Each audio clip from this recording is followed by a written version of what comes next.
Good afternoon student. Due to some network issue असल्यामुळे आपलं जे शेवटचं अर्धा तास 1 वाजेपर्यंतच लेक्चर झालं. शेवटच्या अर्धा तास लेक्चर आपण आता कंडक्ट करतोय 3:30 ते 4 ह्या वेळेमध्ये. तर जो राहिलेला पार्ट आहे तिथून आपण कंटिन्यू करतोय. नेटवर्कमध्ये नेमकी लाईट गेल्यामुळे वायफाय बंद झालं आणि मोबाईलचं नेटवर्क स्ट्रॉंग नसल्यामुळे तुम्हाला बरीचशी स्क्रीन ब्लर दिसत असेल. तर आपण जो sticking of block with acceleration of card हा पॉईंट आपण स्टार्ट केला होता, तो पॉईंट आपण कंटिन्यू करूयात. तर ह्या हाफ आवर्समध्ये आपला आजचा चॅप्टर संपणार आहे आणि नंतरच्या इन्स्ट्रक्शन मी तुम्हाला शेवटी देईल. ओके, तर आपण लेक्चरला स्टार्ट करूयात. Sticking of block with acceleration of card. मला बघा आपल्याला एक कार्ड दिला आहे, that is this is card.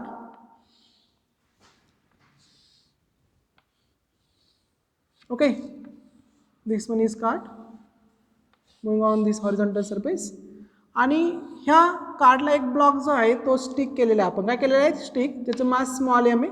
हा जो कार्ड आहे ह्या कार्डचं मास कॅपिटल एम आहे. ओके, मग हा कार्ड आपण एवढ्या ॲसिलेशनने ॲसिलेट केल्यानंतर हा जो ब्लॉक जो आहे तो याला काय होतं, ह्या सरफेसला इथं स्टिक होते. मग स्टिक होत असेल तर याच्यावरती एक जो फोर्स ॲक्ट होतो तो म्हणजे इथं हा जो सरफेस आहे कार्ड आणि ब्लॉकमधला हा रफ सरफेस आहे आणि इकडे ॲक्ट होईल तो फ्रिक्शन फोर्स. डाऊनवर्डला त्याचं वेट असणार आहे. ओके, आणि ह्या कार्डवरती ज्यावेळेस बॉडी इकडे ॲसिड होईल, कार्ड इकडे ॲसिडेट होईल, त्यावेळेस या बॉडीवरती ॲक्ट होणार कोणता फोर्स, ज्या फोर्समुळे हा कार्ड इथं स्टिक आहे. This force is called pseudo force. आणि हा शुडो फोर्स इकडे बॅकवर्ड डिरेक्शनला म्हणजे रिझल्ट आणि ॲसिलेशनच्या अपोजिट, कार्डचं जे ॲसिलेशन आहे ते अपोजिट डिरेक्शन इकडे ॲक्ट होणार आहे. मग आपण काय फाईंड करायचं आहे, this minimum acceleration of card due to this block does not falls downward. हा ब्लॉक जो आहे तो डाऊनवर्डला फास्ट नाही झाला पाहिजे, असं मिनिमम ॲसिलेशन आपल्याला कॅल्क्युलेट करायचं आहे. मग आता आपण याला FBD मध्ये कन्वर्ट करणार. So small M is converted as FBD. FBD मध्ये याला आपण कन्वर्ट करूयात.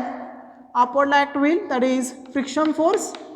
डाऊनवर्डला वेट. इकडं सरफेस ॲक्ट करेल, that is a normal force. हा सरफेस इकडे काय ॲक्ट करेल, नॉर्मल फोर्स. आणि शुडो फोर्स याच्या अपोजिट डिरेक्शनला ॲक्ट होईल. काय होईल, शुडो फोर्स याच्या अपोजिट डिरेक्शनला MA एवढा शुडो फोर्स ॲक्ट होईल. मग आता बघा आपण इथे जर बघितलं तर नॉर्मल फोर्स इकडून काय दिसतं आपल्याला, mass into acceleration and friction force equal to काय दिसतंय तुम्हाला, friction force equal to M into G. मग आता आपण इथे जर व्यवस्थित जर बघितलं तर friction force that is a condition of block किंवा condition of sticking of block to card. मग कशाची कंडिशन कॅल्क्युलेट करायची आपल्याला, ब्लॉक स्मॉल एम बॉडी जी आहे, ज्या बॉडीचं मास स्मॉल एम आहे त्याची कंडिशन. मग काय कंडिशन असणार आहे की ब्लॉक खाली येणार नाही, तिची कंडिशन काय असणार आहे, block does not pass in downward, that is friction force हा वेटपेक्षा कसा असणार आहे, खूप लार्ज असणार आहे. That is friction force is greater than or equal to that is weight. मग ऑलरेडी तुम्हाला फ्रिक्शन फोर्स म्हणजे माहिती आहे, that is mu into N is less than or equal to mg. So आताच आपण नॉर्मल फोर्स कॅल्क्युलेट केला. Normal force किती मिळेल, मास इंटू ॲसोलेशन, ही व्हॅल्यू इथे सबस्टिट्यूट केली. So mass into acceleration is equal to mg. So m get cancel. So mu into a is equal to g greater than or equal to. So acceleration तुम्हाला इथे मिळेल. So acceleration is greater than or equal to G upon mu. This acceleration is called as a minimum acceleration of card acting on block does not fall. So this is the minimum acceleration.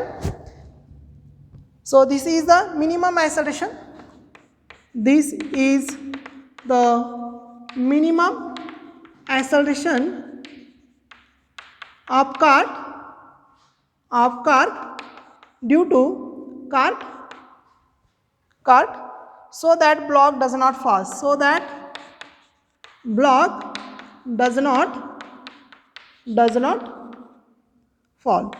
तर असं minimum ॲसोलेशन, ज्या ॲसोलेशनमुळे block काय होत नाही, डाऊनवर्डला fall होत नाही, that is minimum acceleration is greater than equal to G upon mu. मग आता हिला मिनिमम फोर्स किती असेल, the minimum force of card. मग कार्डला आपल्याला किती मिनिमम फोर्स अप्लाय करावा लागेल जेणेकरून हा जो ब्लॉक जो आहे तो काय होणार नाही, डाऊनवर्डला फास्ट होणार नाही. So minimum force of card is, so F minimum is equal to total mass, that is capital M mass of car plus small mass of block into A minimum. This is a minimum force of car so that block does not fall. So this is the concept of sticking of block with acceleration of car. Clear? आता पुढचा concept आहे, that is a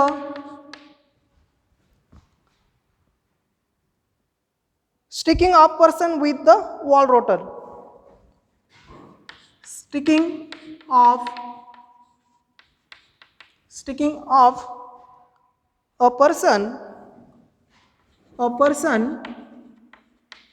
with a wall rotor.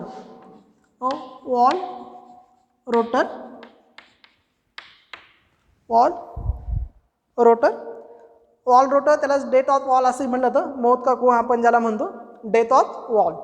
So sticking of a person with a wall rotor म्हणजेच बघा तुम्हाला हा concept non असेल, मौत का कुआं अशा पद्धतीचे एक सिलेंड्रिकल शेप वॉल असते. ओके, आणि याच्यामध्ये वन मॅन जो आहे तो अशा पद्धतीने काय करत असतो, रोटेट होत असतो पण तो खाली जात नाही. आता आपण जर एक पर्टिक्युलर पोझिशन घेतली मॅनची, suppose this man is sticking on this wall at this point. Okay, या पर्टिक्युलर पॉईंटला हा जो मॅन जो आहे तो वॉलला काय झाला आहे, स्टिक झाला आहे एक पर्टिक्युलर पॉईंटला. तो अशा पद्धतीने रोटेट होणार आहे, आणि रोटेट होत असेल तो डाऊनवर्डला येत नाही, कारण का इथं ही जी वॉल जी आहे ती ह्या मॅनवरती ॲक्ट करणारा तिचा जो फ्रिक्शन फोर्स आहे तो वेटपेक्षा कसा असणार आहे, मॅक्झिमम असणार आहे. मग आता इथंच आपण याला जर रिझॉल्व जर केलं, हा आपली वॉल आहे, वॉलवरती हा मॅन आहे. ओके, तर ह्या मॅनवरती ॲक्ट होणारे फोर्सेस आपण जर विचार घेतले तर इकडे काय होईल, ॲक्ट फ्रिक्शन फोर्स डाऊनवर्डला, त्याचं वेट mg. Okay, mg. नंतर इकडे बघा ह्या डिरेक्शनला इकडे काय करणार आहेत, वॉल त्याच्यावरती नॉर्मल फोर्स ॲक्ट करणार आहे, आणि नंतर हा ज्यावेळेस रोटेट होत राहील त्यावेळेस त्याच्यावरती इकडे काय ॲक्ट होईल, सेंट्रिफ्युगल फोर्स. सेंट्रिफ्युगल फोर्स ज्याला आपण शूडो फोर्स असं म्हणतो, सेंट्रिफ्युगल फोर्स कोणावरती ॲक्ट होणार आहे, मॅनवरती. तो त्याला आउटवर्डला मूव करत, जेणेकरून हा जो मॅन आहे रोटेट होत असेल तो को येणार नाही, खाली पडणार नाहीत, डाऊनवर्डला जाणार नाहीत. ओके, सो कारण इथं का जो सेंट्रिफ्युगल फोर्स आहे हा सेंट्रिफ्युगल फोर्स कशाला बॅलन्स करतो, तर नॉर्मल फोर्सला बॅलन्स करतो. मग परत आपण इथं राईट गेलो, that is Fs is equal to mg at equilibrium and normal force is equal to centrifugal force. आता ह्या कंडिशनमध्ये आपल्याला angular speed of man calculate करायची, अँग्युलर स्पीड ऑफ मॅन. तर ती अँग्युलर स्पीड कसं कॅल्क्युलेट करता येईल बघा. So again, so condition of man किंवा condition of person, a person does not falls in rotor. मग काय कंडिशन असणार, ज्या कंडिशनमुळे पर्सन जो आहे तो त्या रोटरमध्ये डाऊनवर्डला फास्ट होणार नाही, त्याची कंडिशन म्हणजे काय, friction force is greater than or equal to mg. Again friction force तुम्हाला माहिती आहे, that is mu into n is greater than equal to mg.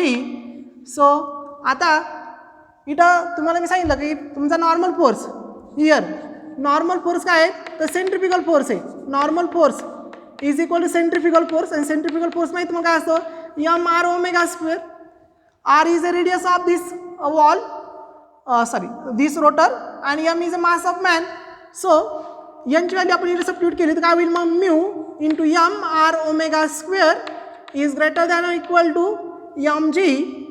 So m get cancelled, so we get that is angular speed omega square is greater than or equal to, that is g upon mu into r. So that is minimum angular speed.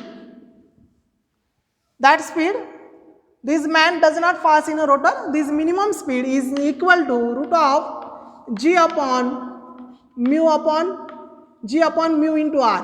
So r is a radius of this rotor, R काय आहे radius of this rotor. तर अशा पद्धतीने हा मिळाला तुम्हाला minimum angular frequency, minimum angular frequency. So अशा पद्धतीने इथं हा कॉन्सेप्ट जो आहे तो आपला संपतोय, एंड होतो. याच्यावरती बरेचसे प्रॉब्लेम तुम्हाला विचारले जातील. ओके, ह्या टाईपच्या कन्सेप्टवरती त्यातलीशी रिलेटेड आपण एक ते दोन प्रॉब्लेम इथं डिस्कस करूयात.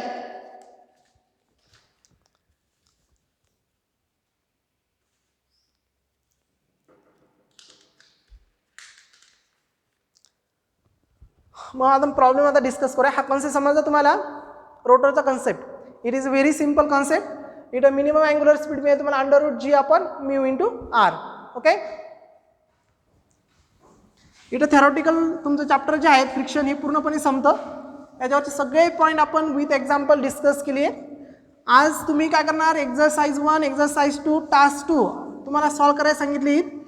याचे सोल्युशन तुम्हाला डाऊट मला उद्यापर्यंत पाठवायची सगळी. मी तुम्हाला उद्या संध्याकाळी याचे सोल्युशन पाठवेल आणि फ्रायडेला न्यूटन्स लॉ ऑफ मोशन आणि फ्रिक्शनवरती आपली टेस्ट होईल, MCQ टेस्ट मेन्स लेवलची. ओके, तर प्रॉब्लेममध्ये काय दिलं बघा तुम्हाला,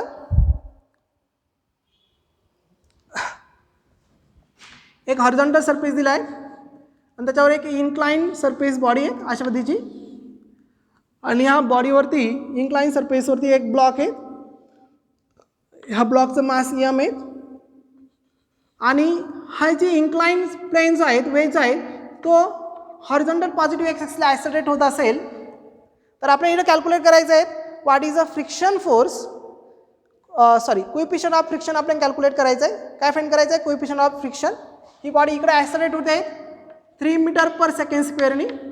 इथं हा इन्क्लिनेशन अँगल दिला आहे 37 डिग्री. किती दिला आहे, 37 डिग्री.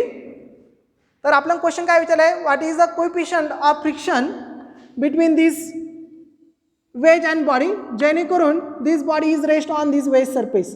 ही बॉडी काय होणार आहे, ह्या वेज सरफेसवर कशी असणार आहे, रेस्ट असणार आहे. मग आता बघा आपण इथं concept of pseudo force use करणार आहे, जसं कार्ड प्रॉब्लेममध्ये आपण यूज केला होता. मग आता याला आपण FBD मध्ये कन्वर्ट करणार. FBD मध्ये कन्वर्ट केल्यानंतर तुमच्या लक्षात येईल सर ब्लॉक अशा पद्धतीचा हा इन्क्लाइन सरफेस, याच्यावरती ही ब्लॉक आहे. ओके, याला आपण FBD मध्ये कन्वर्ट करतोय बघा. डाऊनवर्डला mg, इकडं वॉल नॉर्मल फोर्स एक्झर्ट करत, नॉर्मल फोर्स हा mgला आपण 1-2 पार्टमध्ये डिझॉल्व केलं according to wedge, parallel and perpendicular. So this is theta. हा मेल आपल्याला mg कॉस थीटा, हा मेल आपल्याला mg साइन थीटा. अशा पद्धतीने आपण कशाला रिझॉल्व केलं इथं, mgला. आता आणखी एक फोर्स इथं ॲक्ट होते, that is a pseudo force. कोणता फोर्स ॲक्ट होणार आहे, शूडो फोर्स. आणि फ्रिक्शन फोर्स इकडे ॲक्ट होणार आहे. हा फ्रिक्शन फोर्स असेल तुमचा, फ्रिक्शन फोर्स, आणि इकडे काय असणार आहे, शूडो फोर्स. हा इकडे शूडो फोर्स, बॉडी इकडे ॲक्सेलरेट होऊन राहिली ना, तर इकडे काय होणार आहे, हा रिझल्टंट शूडो फोर्स या ब्लॉकवरती बॅकवर्ड डिरेक्शन ॲक्ट होईल. याला आपण रिझॉल्व केलं 2 कॉम्पोनंटमध्ये. This is first parallel component and this is horizontal component. तर हा अँगल इथं थीटा येईल. तर हा मिळेल तुम्हाला MA कॉस थीटा, आणि हा इकडे मिळेल या डिरेक्शनला MA साइन थीटा. हा शूडो फोर्सचा कॉम्पोनंट. मग आता आपण इथं जर बॉडीचे रिझल्टंट डिरेक्शननुसार जर घेतलं तर नॉर्मल फोर्स इथं आपण जर कॅल्क्युलेट केलं, जर केलात तर नॉर्मल फोर्स काय मिळेल बघा. Normal force from figure, normal force equal to MA sine theta plus mg cos theta. आणि हे आपण कॅल्क्युलेट करूया, कारण आपल्याला लागणार आहे ही टर्म. तर m माहिती आहे, mass of this block is 1 kg. ह्या ब्लॉकचं मास किती दिलं आपल्याला, 1 kg दिलं आहे. सो 1 ॲक्सेलरेशन 3 दिले आहेत, sine 37 plus m is 1, g is 10, cos 37. आता साइन 37 आणि कॉस 37 तुम्हाला माहीत असणं गरजेचं आहे. एक मिनटं.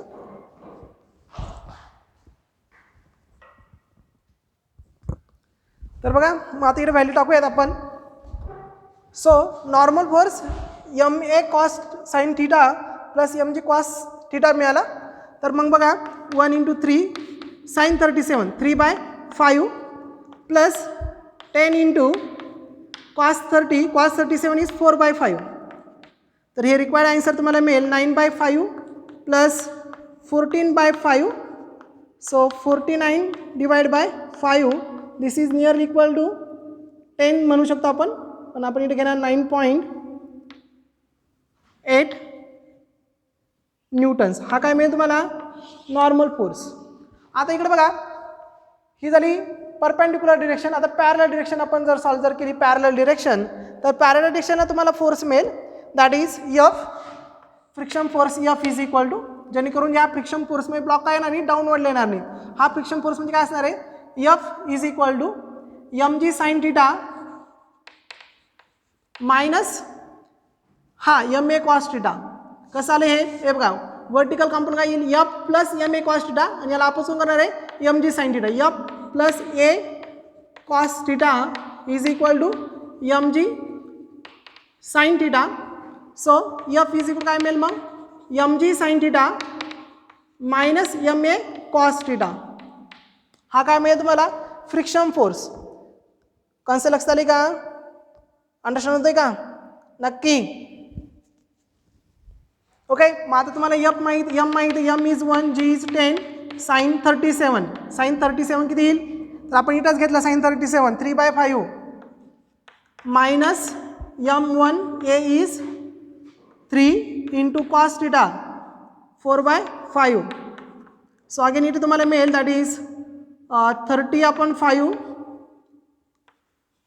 minus 20/5. 30 minus 20 that is 10/5. that is friction force मिळेल तुम्हाला 2 न्यूटन्स. मग आपल्याला कोएफिशिएंट ऑफ फ्रिक्शन कॅल्क्युलेट करायचं इथं.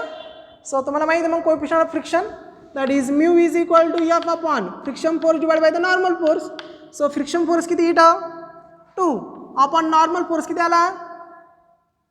9.8 nearly equal to 9.8. Okay.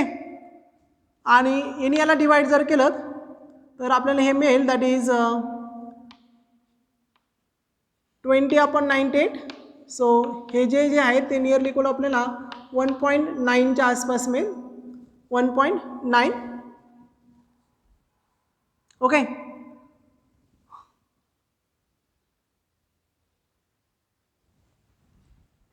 Something will be wrong.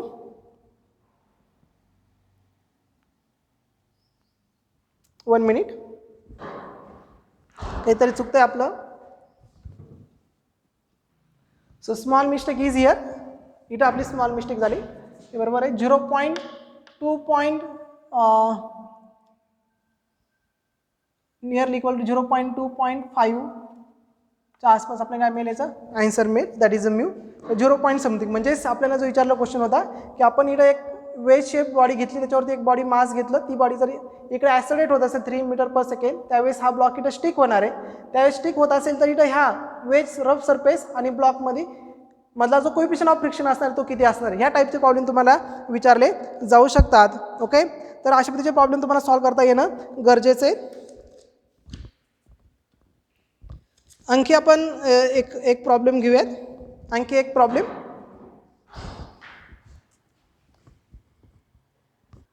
आता बघा प्रॉब्लेम काय दिला आहे. आता तुम्हाला एक वॉल दिलेली आहे. ह्या वॉलवरती एक ब्लॉक आहे.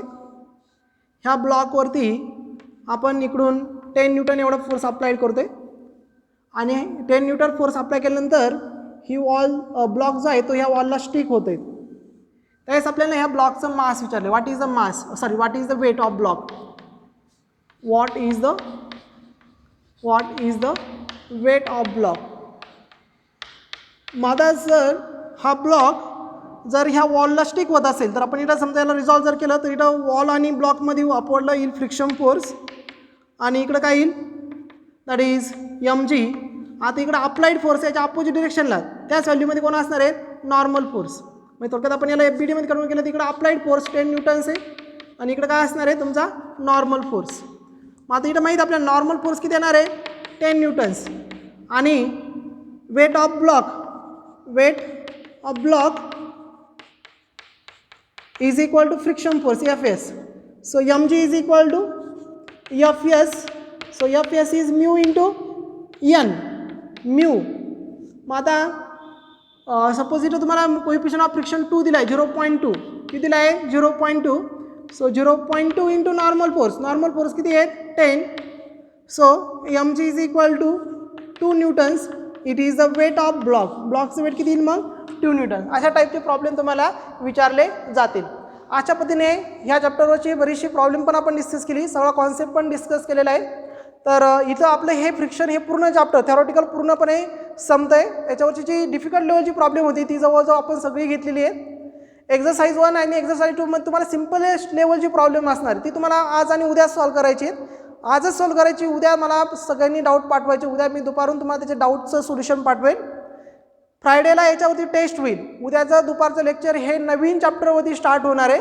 तुम्ही जेवढ्या लवकर मला एक्झरसाइज 1 एक्झरसाइज 2 आणि प्रिव्हियस इयर आलं IIT ॲडव्हान्सची शीट तुम्हाला पुढे पाठवलं आहे ते सगळ्यांचं सोल्युशन तुम्ही मला एवढ्या 2 दिवसामध्ये पाठवायचं आहे. ॲडव्हान्सचे परत सोल्युशन मी तुम्हाला फ्रायडे किंवा सॅटर्डेला त्याची सोल्युशन तुम्हाला मी पाठवेल.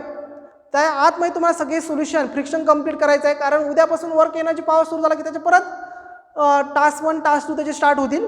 त्याच्यामुळे तुम्हाला fastly task 2 exercise 1 exercise 2 on friction हे सॉल्व करायचं आहे आज आणि उद्या दुपारपर्यंत मला सगळे सोल्युशन तुम्ही पाठवायचे आहेत. उद्या संध्याकाळपर्यंत म्हणजे संध्याकाळी मी परत त्याच्यावरचं डाऊटचं लेक्चर घेईल, ते तिथं कंप्लीट तुमचं फ्रिक्शन चॅप्टर पूर्ण कंप्लीट होईल. फ्रायडेला तुमची त्याच्यावरती टेस्ट होईल. Newton's law of motion plus फ्रिक्शनवरती काय होईल फ्रायडेला टेस्ट.